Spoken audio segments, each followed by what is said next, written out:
Hi, welcome back to John's Random Reviews. This is part 4 of John's van reviews.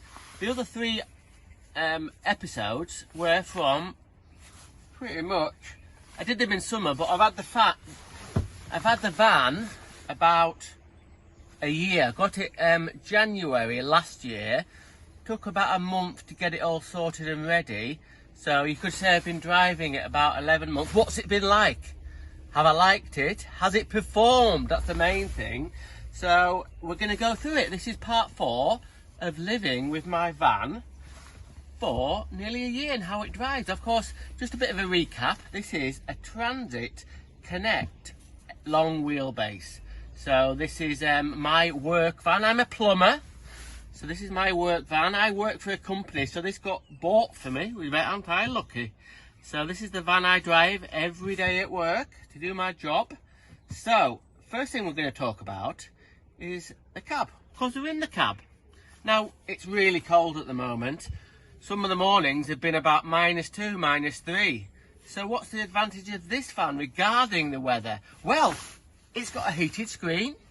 That's really good. Now when I come in the van in the morning, no scraping with the ice scraper.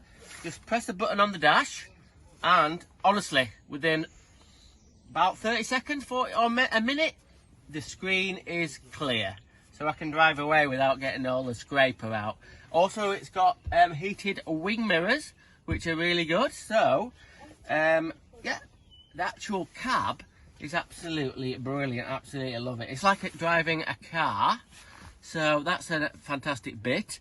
So now then, next thing you might ask is, if you're getting a van like this, or a bit bigger, and most of the time it'll come with a bulkhead. Swing the camera around. Most of the time it'll come with a bulkhead. Just before we go any further, what on earth is this? This is a new bit in the van, which we're going to go into in a little bit. But anyway, bulkhead or no bulkhead? Now, most people will probably say bulkhead, but if they don't, they think I'm not sure. Maybe the van doesn't come with one. But there's 3 things that you should have why you should have a bulkhead. Number 1 is sound.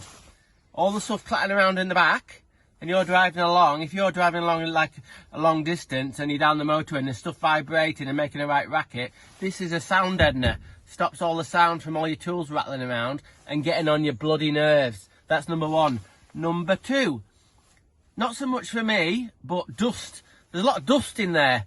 I'm a plumber, but if you imagine if you're a general builder or a plasterer, all the plastering dust or cement dust in the back of there, if you don't have the bulkhead, it goes into the cab and it goes all over the dash. All over the dash and makes a right bloody mess, and you never, ever, ever get on top of it.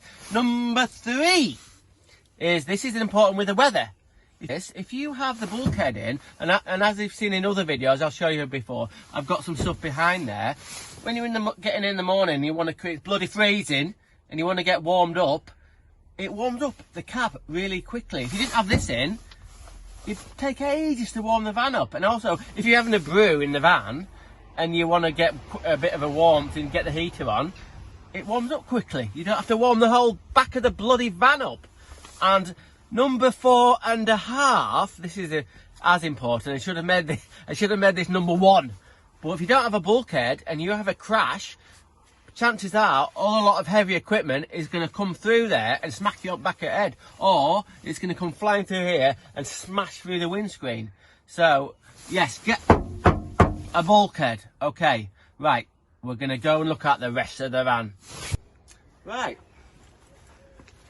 more things I like about the van is the colour. I love the colour. This is our company colour. So it's, I don't know what is actually the Ford name for it, but this red is really, really nice colour. So that's rad. I keep it clean, because when it gets all covered in salt and stuff, it looks rubbish. Any van looks rubbish if you don't keep it clean. So there we go. Obviously, what I've said before, this is the limited version of the van. So this comes with colour-coded door handles. And before we go any further, there is a little bit of a bugbear. See this bit that's been colour-coded down here? From the factory, it's not a very good spray job. It's really thin spray job. So Ford, no good. So come in a little bit let's get involved. Okay, cool. Colour-coded wing mirrors. Check this out. Ho, ho, ho! They fold in. That's pretty cool. So that stops them getting knocked a bit.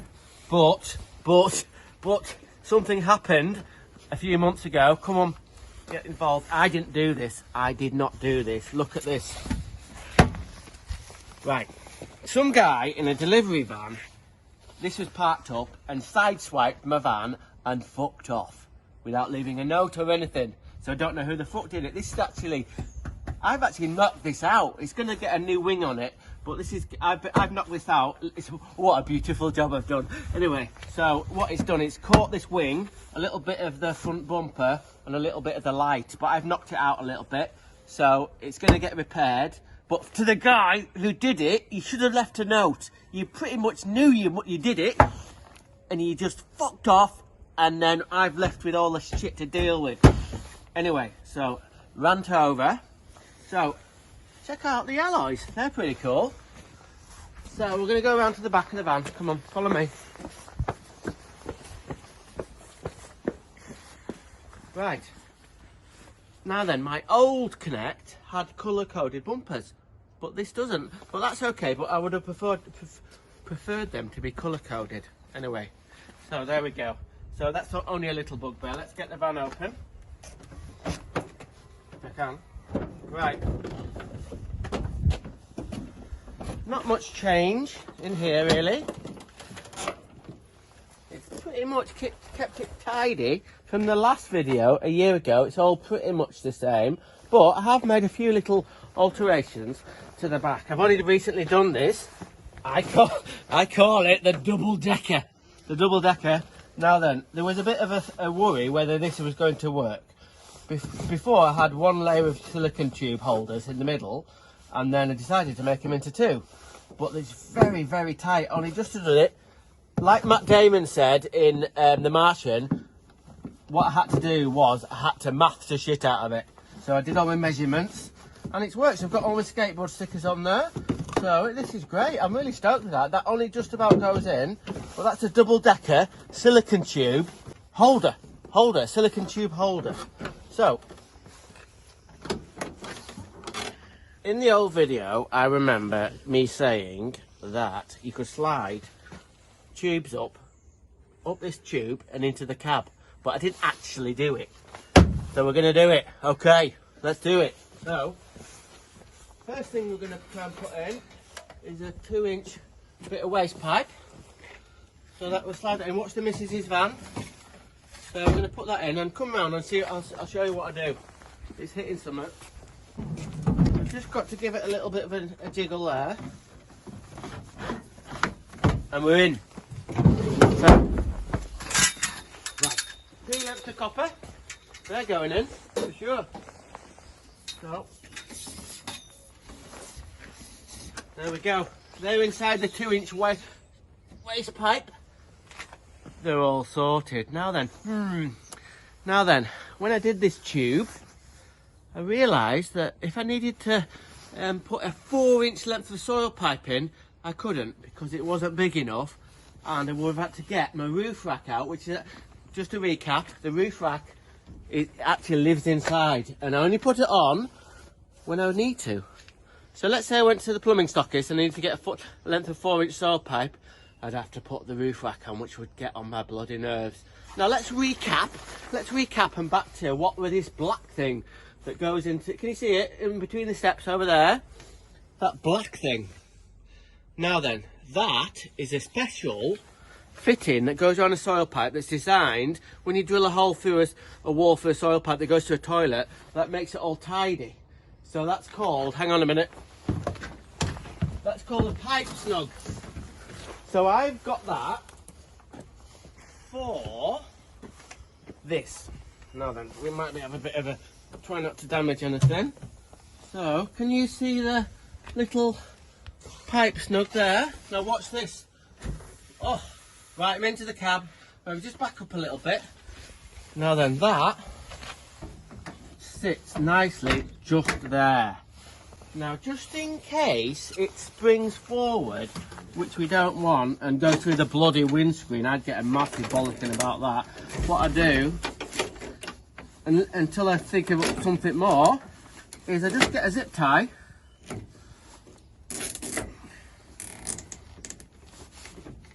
and zip tie that so that can't push forward.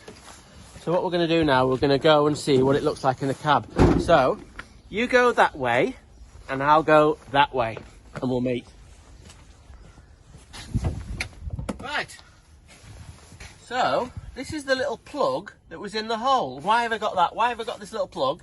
So dust doesn't get into my cab and noise. So that's been popped out, and there's the 4-inch saw pipe. I can still have good visibility. I can still see all my wing mirrors and everything. So it's not in the way.